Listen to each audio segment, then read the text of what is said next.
Hi there, welcome to a series of videos called English for Emerson. We do a little everything on this channel, and lately we've been discussing early American history.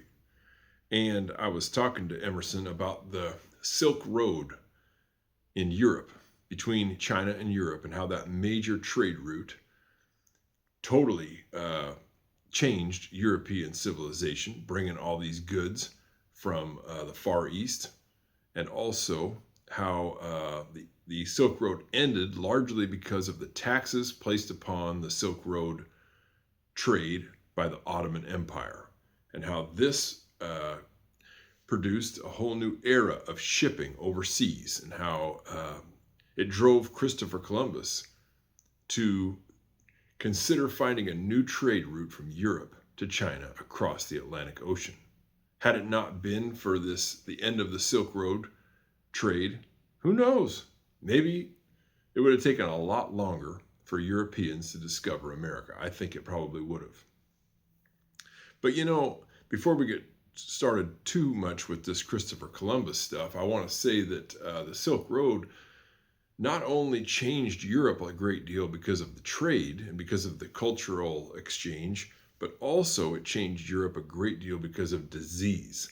There was this horrible disease that was brought to Europe from China via the Silk Road. It was called the Black Plague. This disease was horrible, and it killed, during certain outbreaks, over 50% of populations in Europe in certain areas. Can you imagine? It was absolutely devastating. But it brought forth a new era in Europe called the Renaissance. I'll put that word up on the screen, the Renaissance. What was the Renaissance? The Renaissance was like a rebirth of culture in Europe, of the arts and music, and also business.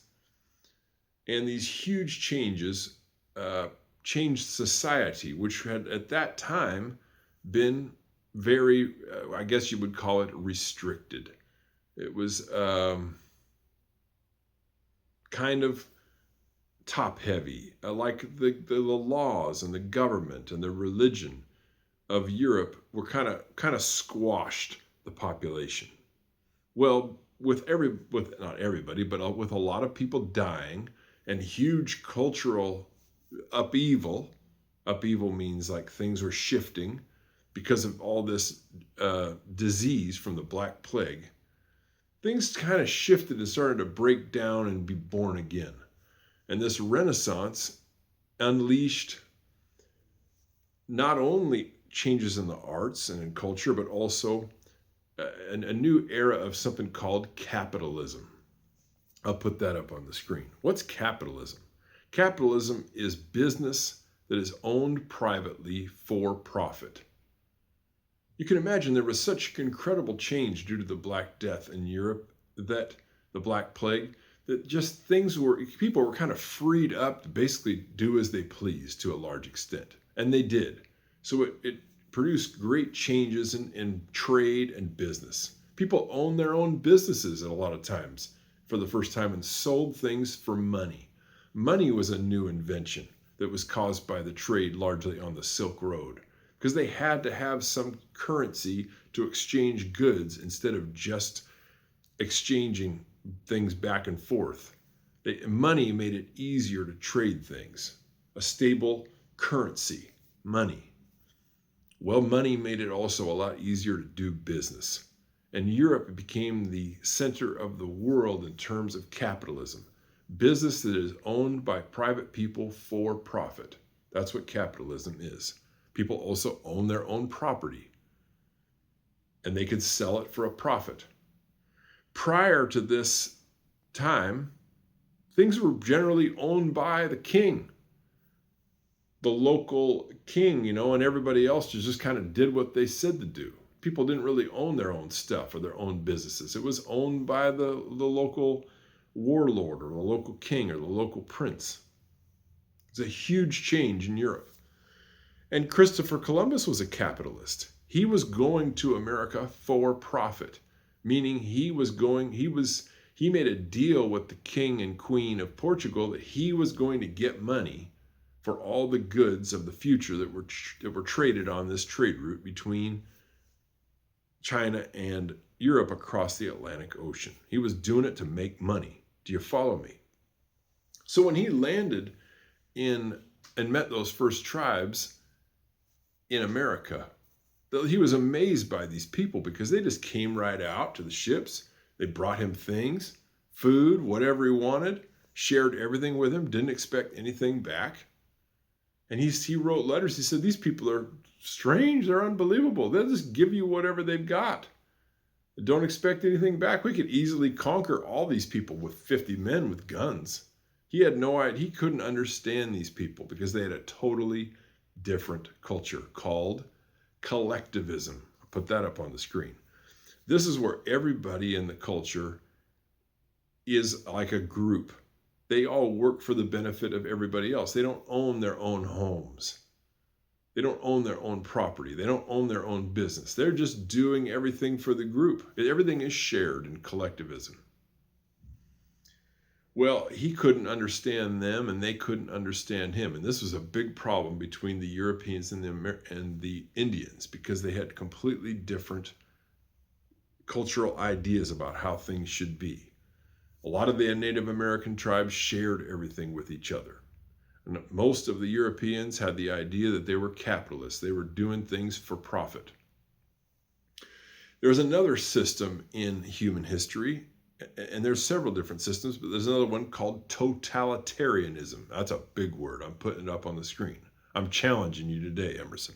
What's totalitarianism? That's where the king or the supreme leader of a group, the government, is run by a few people and they control everything. They tell everybody what to do, and they own everything, and everybody basically just works for them.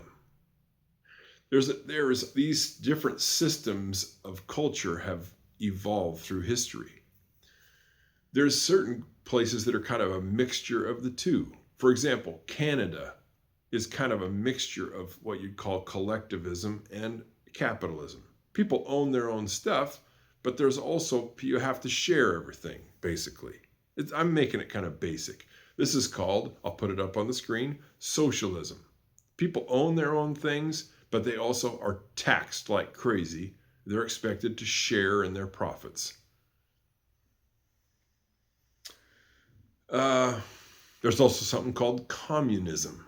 I'll put that up on the screen. Communism is kind of like a mixture between collectivism and totalitarianism.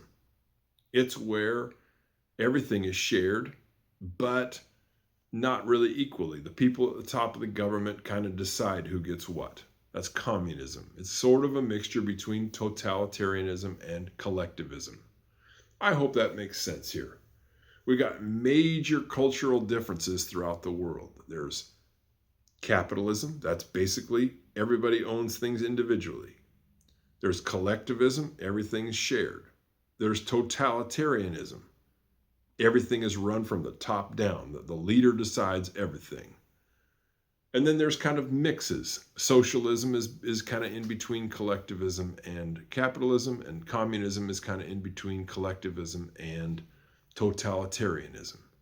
I want to put all these words up on the screen. This is very difficult words. I don't mind telling you. You know, some systems have, there's kind of benefits to some systems and there's problems with some systems. Like in capitalism, where everybody does things their own way and owns everything individually, well, people can get exploited. What does that mean? It means you have problems with people working jobs that may not pay very good money.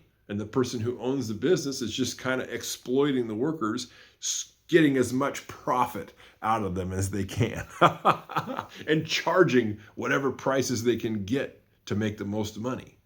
This is kind of the shortcomings of capitalism. People just doing whatever they want for money. The shortcomings of collectivism is that there's no incentive. What's an incentive? It's a desire or a purpose of doing something. There's no incentive in collectivism to really do anything, to own a business, to start a new company, because it's shared by everybody. So all your profits have to be shared by everybody. If you open up a store, people will just come in and say, okay, I'll take this. They don't have to pay because everything's shared by everybody. So there's not a lot of new development in collectivism.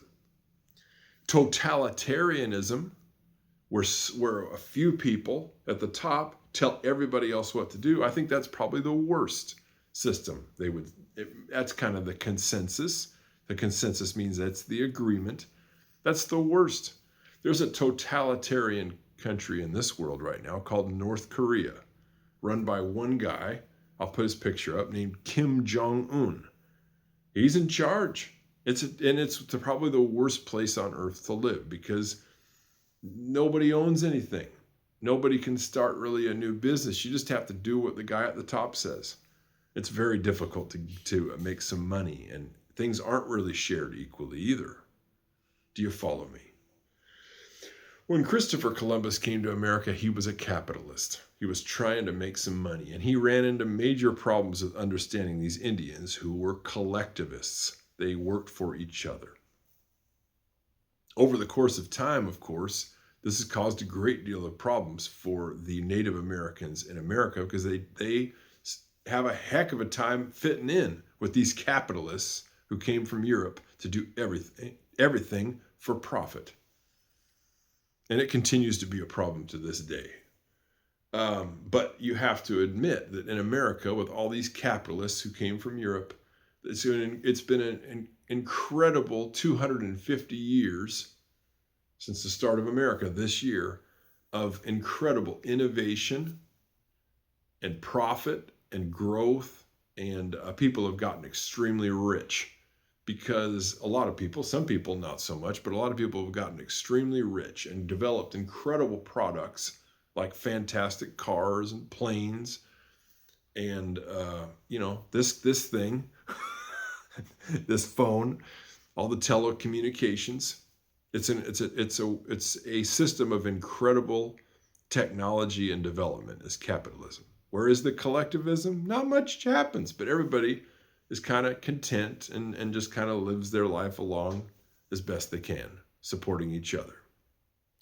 Anyway, I wanted to make this video about this, and I don't know what else to say, and this is very difficult words for you, Emerson, and I wanted to explain how the Europeans and the Indians who were here in North America had completely different ways of looking at things. The capitalists versus the collectivists. And that's all we got to say on this edition of English for Emerson.